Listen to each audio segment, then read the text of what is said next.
Kodhi gwenge ma Kadhwadh nam chumbi migao mar aluora kaunti no ochako yanga chenro mapogo taka e kidienje adek mopogore opogore mano ni taka itiyo godo e yore mag kelo yuto mok mana pukogi.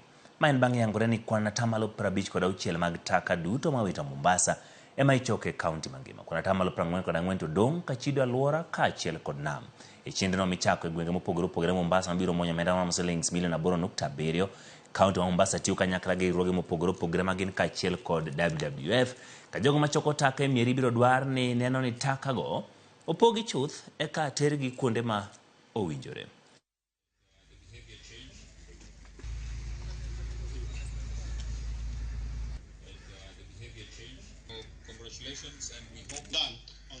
Pogo takataka en matiende ni inyogi bins adek. Bin achiel en mar keto chilo mag jikon. Chilo mag jikon gin mag alode kaka alot, kitungu, nyanya, gigo mawuok e jikon mang'ich. Takataka ni en takataka minyalo tigo kiloso go manyiwa. Iluongo ni compost manyiwa. Compost manyiwa kidhi pidho go chiemo to nitie chiro kaka Mombasa wana port city. Kineno ka meli madongo dongo biro gi welo. Sama meli gi biro to jogo oro ga dhok ni gidwaro chiemo molosi kata mopidhi kitiyo gi compost manyiwa.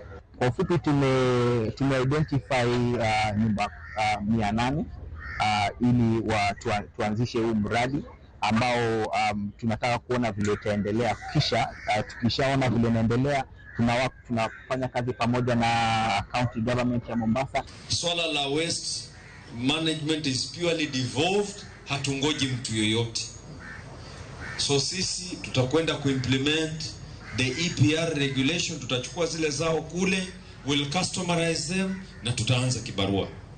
We are not waiting because the problem of waste is not waiting. Swala la taka na uchafuzi wa mazingira na plastiki is not waiting.